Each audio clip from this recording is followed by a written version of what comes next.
স্নিগ্ধ বিষ। লেখনীতে সানজিদ আক্তার মুন্নি।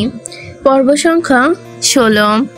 তৌসিরের মুখ থেকে নিঃসৃত হওয়া বাণী বিবিজানের কর্ণপাত হতেই তিনি চোখ পাকিয়ে তৌসিরের দিকে তাকিয়ে কড়া গলায় ধারণ করেন।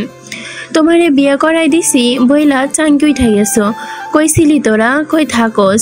এই মাগি কুঠির থেকে বের হইয়া গেট অব্দি আইয়া গেছিল, আমি ধইরা বাড়িতেই না কুপাইছি। তৌসির বিবিজানের থেকে এই কাহিনী শুনে নাজেম চাচা দিকে তাকিয়ে বলে, আমি কি কইতাম, ছোট চাচার দায়িত্বে ছিল না এই মহিলা, এরে তো দাদাজান ধইরা আনছিল। বিবিজান কটমট করে নাজিম চাচার দিকে চেয়ে বলেন, হ্যাঁ তোর দাদাজান, আর আটকাইয়া রাখছিল, আমি না পারতা মারছি। এখন তোর দাদাজান না আমার লগে মায়ের লাইগাই দেয়। তৌসির ফুস করে শ্বাস ছেড়ে বলে, আমি এসব কোনো মতো জানি না, তোমার ছোট ঢেকারে বলো যা বলার। বিবিজান হাত থেকে কুঠারটা ফেলে দেয়, দিয়ে দু কদম এগিয়ে এসে নাজিম চাচার কান টেনে ধরে দাঁতের দাঁত পিষে বলেন, সারাদিন আসোস এক মদ গিলতে আর আকাম কুকামের কথাবার্তা বলতে, কামের মতো কোনো ভালোই ফালাবার পারস না। এই বলে নাজিম চাচার কান টেনে ট্রাচ করে একটি থাপ্পড় মেরে দেয় তার গালে। নাজিম চাচা মায়ের হাতে মার খেয়ে চুপচাপ দাঁড়িয়ে থাকেন। এই প্রথম না, তৌসির, মিনাজি মামা, রুদ্র, এমনকি তৌসিরের আব্বা সহ এখন বিবিজানের হাতেও মার খান। তো নাজিম চাচার খাওয়ার বড় কোনো বিষয় নাই। উনি থাপ্পড় খেয়ে বলেন, আম্মা আম্মা আর মায়েরও না, আমি বুঝি নাই এমন হইব। বিবিজান এবার রুদ্রের দিকে হাত বাড়ান তাকে মারতে, সাথে দাঁত চেপে বলেন, এই বদমাস তুই এদিকায়, তোরে দেই কয়টা। রুদ্র মায়ের ভয়ে লাফ দিয়ে সরে গিয়ে আমতা আমতা করে বলে, আমাদের ভুল হয়ে গেছে, আমাদের ক্ষমা করে দিন প্লিজ মিসেস শিকদার। এই শুনে বিবিজান রুদ্ধ কণ্ঠে চোয়াল শক্ত করে তীব্র স্বরে বলেন, মনে মনে কইছিলাম তোর হাতে আমার সিমরানরে তুইলা দিতাম, কিন্তু তুই যে লেভেলের বাইন টুট তোরের কাছে তো আর নাতি সুখে থাকবো না। সিমরানের কথা শুনে রুদ্র এক লাফে আবার জায়গায় এসে দাঁড়িয়ে উত্তেজিত গলায় বলে, না না, আমি সব কাম পারি, আমি এখন থেকে ভালো হইয়া যামু। বিবিজান আর তর্কে জড়ান না, কারণ সময় এখন রজনীর অন্তরতম ক্ষণে, ফজরের আগে লাশটা গুম করতে হবে। তিনি নাজিম চাচা রুদ্রকে বলেন, তোরা এই লাশটা গুম কর। ওই বলে তৌসিরের দিকে তাকিয়ে বলেন, আর তুই আমার লাগে কুঠিরে আয়, কথা আছে। তৌসির দীর্ঘশ্বাস ছেড়ে বলে, এত রাইতে না গেলে হয় না বিবিজান, আমার বউ ঘরে একলা, ডরাই যদি।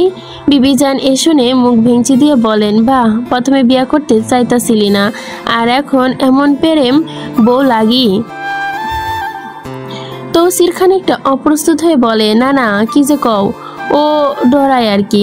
আচ্ছা তাইলে তুই যা, কাল কথা কমনে, বাচ্চা মানুষ ডর বুকুত লাগতেও পারে।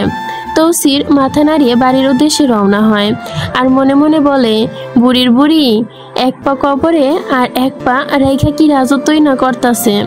নাজিম চাচা রুদ্র ফিসফিসিয়ে বলে, আইজ একটা বউ থাকলে আমরাও এমন বউয়ের উসিলাই দেখাইতে পারতাম। নাজিম চাচা রুদ্রের দিকে বিরক্তিকর চোখে চেয়ে বললেন, আমাদের মতো বিশ্ব বদমাইশের বউ দিয়া ঠেকতনি মানুষ, কাম কর বেটা। তৌসির ঘরে দরজা আলগোছে খোলে, ঘরে প্রবেশ করে। আলগোছে খুললো যাতে নাজা টের না পায়। ঘরে ঢুকে সামনে তাকাতে দেখেন নাজা জায়নামাজে বসে আছে, ওর পাশে ওর 3টা বিড়ালও বসে আছে।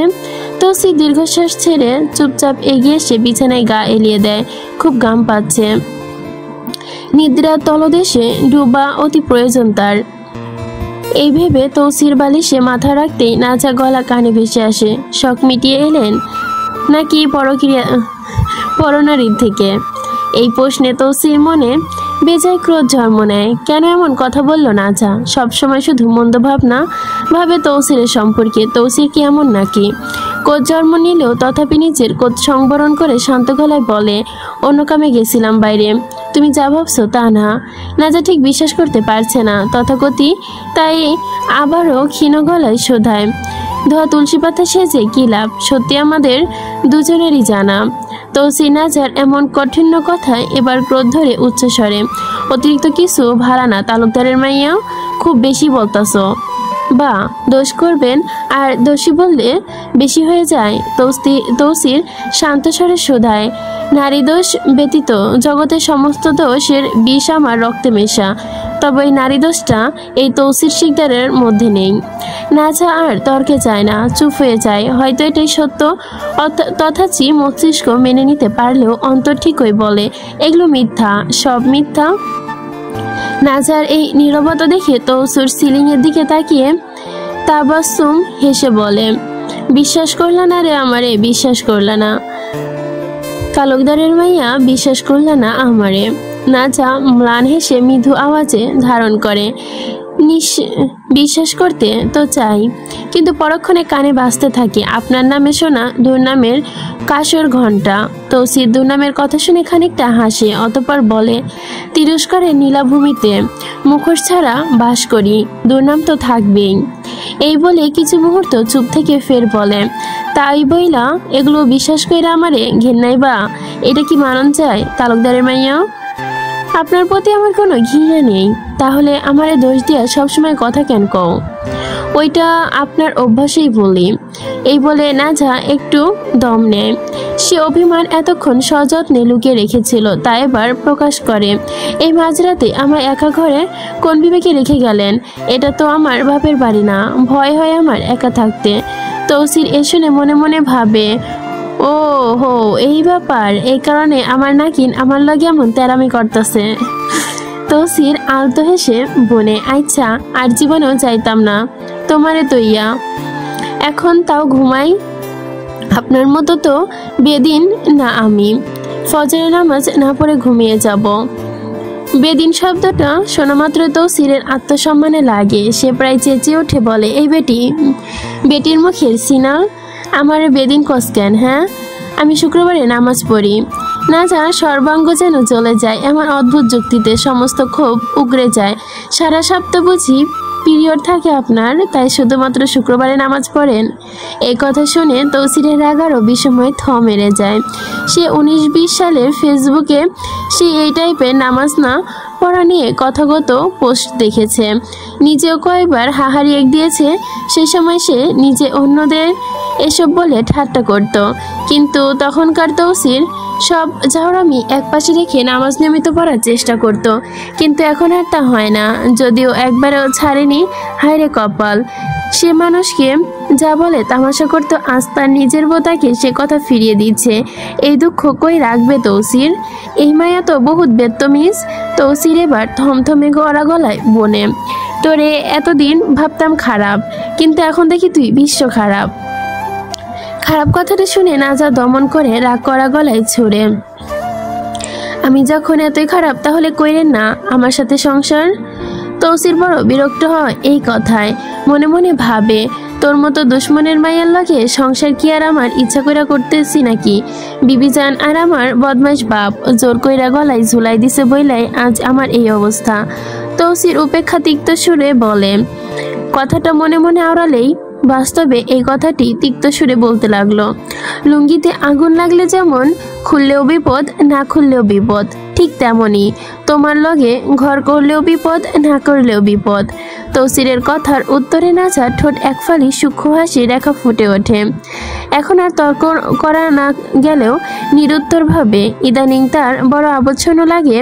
প্রতিদিনের এই অন্তহীন বিতক্ততা নিজের সবটুকু জীবনশক্তি নিংড়ে নিচ্ছে। এই তর্কের কোনো কুলকিনারা নেই। না, এইভাবে নিজেকে ক্ষয় হতে দেওয়া যাবে না। মনকে শক্ত করতে হবে, নিজেকে সামলাতে হবে। তৌসিরের সাথে বাদানুবাদে জড়ানো গেলে আগুনে ঘি ঢালতে হবে, কারণ এর চেয়ে নীরবতাই স্নেহ। এই বৃথা বাক্য ব্যয় আর করল না। কি বা হবে এই করে? দিন শেষে মানুষটা যেমনই হোক তাকে আঁকড়ে ধরে নাজাকে বাঁচতে হবে। তাকে আঁকড়েই তো নাজার এই সংসার সমুদ্রে ভাসতে হবে। তাকে মেনে নেওয়া, মানিয়ে চলা এখন তার নিয়মিত এই ছটফটানি, এই অস্থিরতা এখন বড্ড অর্থহীন। ফজরের পর নাজান ফজরের নামাজ শেষ করে নাজা ফজরের নামাজ শেষ করে তেলাওয়াত করে একটু বাগানে হাঁটতে গিয়েছিল, কিন্তু হালকা ঠান্ডা লাগায় আর বেশিক্ষণ হাঁটেনি, ফের ঘরে চলে এসেছে। একটু ঠান্ডা লাগতেই ওর আবার হাঁচি দেওয়া শুরু হয়ে যায়, আর হাঁচি দিতে দিতে শরীর নড়ে, জ্বর উঠে যায়। এই সমস্যা নাজার ছোটবেলা থেকেই, সিজারে জন্ম হওয়ায় অল্পতেই অসুস্থ হয়ে যায়। আর ওর ভাই নাজাহারেরও একই সমস্যা। ওরা ছুঁইতে মরা পাতার মতো, একটু আঘাতেই নুয়ে পড়ে। ঘরে এসে এখন শুয়ে পড়েছে, রিলস দেখছে।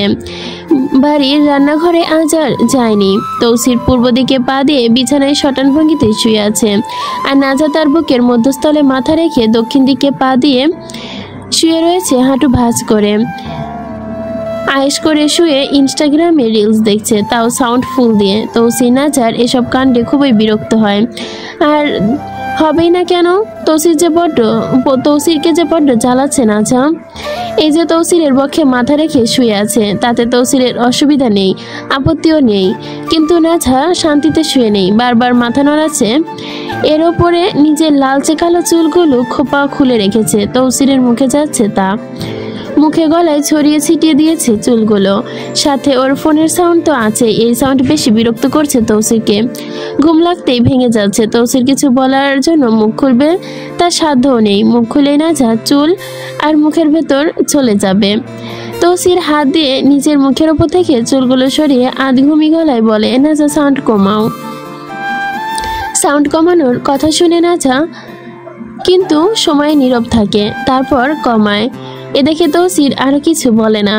তথাকথিত ক্ষণিক মুহূর্ত পর নাজা ফাইজলামি করে আবারও ভলিউম বাড়িয়ে দিয়ে তৌসিরের কানের কাছে ফোন নিয়ে ধরে, তারপর আবার সরিয়ে আনে। ওর নিয়ত করে নিয়েছে তৌসিরকে এখন আর ঘুমাতে দেবে না। তৌসির নাজা শয়তানি ধরতে পেরেও চোখ বুজে রয়, ভাবে হয়তো কিছু সময় পর ফাজলামি বন্ধ করে দিবে, কিন্তু তার হয় না। নাজা অনবরত এমন করতেই থাকে। না, এবার আর সহ্য হচ্ছে না। এই তালুকদারের মাইয়া চরম থেকে চরম বেয়াদব। তৌসির বেশ বিরক্ত হয়, চোখ খুলে ধমকায়, এই সিনাল, তোর টুটটুর সাউন্ড কমা, আমারে ঘুমাইতে দে। কিন্তু নাজা একেবারে তোয়াক্কা করছে না। ও রিলসের সাউন্ড দিয়েই দেখছে, আর দেখেই যাবে। তৌসির চোখ বুঝে তাও শুয়ে আছে, মনে মনে ভাবছে, বদমাইশি যা ইচ্ছা করুক, আমি একটু ঘুমানোর চেষ্টা করি। তথাকথিত ঘুম কি আর আসে? সাউন্ডের কানে জ্বালা ধরিয়ে দিয়ে যাচ্ছে। তৌসির চোখ খুলে নাজার দিকে চায়। এই চুত মারানি সিনাল, তোর সমস্যাটা কি? হ্যাঁ, এমন করতেছিস কেন? ঘুমাইতে দেস না কেন আমারে? কতবার বলছি সাউন্ড কমাইতে? নাজা তৌসিরের গালি শুনে চোখ ঘুরিয়ে ওর দিকে তাকায় আর বলে, বেলা 7টা বাজে, আর ঘুমানোর প্রয়োজন নেই, উঠুন। নাজা রাতে আর ঘুম হয় না। তুমি জানো, তুমি ঘুমাইতে দাও। হয় আমার বুকের ওপর থেকে সরো, নয়তো ফোন রাখো। আরো সুন্দর করে বলুন, তাহলে কমাবো। আচ্ছা ম্যাডাম, ডাকাই তিনি, দয়া করে আপনার চ্যাটের বলে সাউন্ডটা কমান। নাজার তৌসিরের কথায় কিছু বলে না, ফোনের সাউন্ড আলগোছে কমিয়ে রিলস দেখতে থাকে। নাজার এমন শান্ত হতে দেখে তৌসির আবারও চোখ বুঝতে নিলে নিজের ডান হাতটা আলতো করে বাড়িয়ে দেয় নাজার পেটের ওপরে। হঠাৎ এই স্পর্শে নাজার সমস্ত শরীর কম্পঙ্ক দিয়ে ওঠে, শিরদিরা বেয়ে যেন শীতল স্রোত বয়ে যায়। এই অনুভূতি তার কাছে নতুন নয়। যখন এই তৌসির তাকে স্পর্শ করে, এমন কেমন করে তার শিহরণ জাগে, অদ্ভুত শিহরণ জাগে নাজার ভেতরে। সারা শরীরে মৃদু কম্পন থাকে, লোমকূপগুলো পর্যন্ত চঞ্চল হয়ে ওঠে, দেহ জুড়ে এক আবচ্ছন্নতা রেখা বয়ে যায়। মনে হয় কেউ অপ্রায় স্থবির হওয়ার ওষুধ খাইয়ে দিয়েছে ওকে। এর মধ্যে তৌসিরের স্পর্শগুলো বড্ড চঞ্চল, যেমনটা সে নিজে। সারাদিন টই টই ঘরে ঘরে এক জায়গায় কোমর শক্ত করে বসে না, ঠিক তেমনই তার স্পর্শগুলো ঠিক তেমন স্তব্ধ হয়ে থাকে না। তৌসিরের হাতে চঞ্চল আঙ্গুলগুলো নাজার উদম জুড়ে মায়াবয় বৃত্ত আঁকতে ব্যস্ত। নাজা মুহূর্তে অস্থিরতা কাটিয়ে নিজেকে দ্রুত সামলে নিয়ে তৌসিরের হাতের ওপর নিজের হাত রাখে। আরও তৌসিরের হাতকে সরিয়ে দিতে দিতে ফিসফিস করে বলে, হাত সরান। কিন্তু তৌসির হাত সরায় না, উল্টো আরও মুঠো মুঠো করে ধরে বলে, তুমি তোমার হাত সরাও। মুঠো ধরায় নাচা অল্প ব্যথায় তৌসিরের হাতের আঙ্গুলগুলো চেপে ধরে কাতরে উঠে বলে, আরে এভাবে ধরে না, কাতুকুতু লাগে। তৌসিরর এসব কথা কানে তোলে না, আগের মতোই ধরে রয়। তৌসিরের এই কার্যে নাচা দীর্ঘশ্বাস ছেড়ে নিজের হাত সরিয়ে আনে আবার। যা ইচ্ছে করুন, এই লোক, নিজের সবকিছু তো এই লোকেরই, তাহলে এত সংকোচ কি? দিতে তো হবেই, প্রয়োজন তো নেই তো এই সংকোচের, এই বিরক্তির। তৌসির ঘুমে দেশে তলাতে শুরু করে ওর হাতের ছোঁয়া আলতো হয়ে আসে।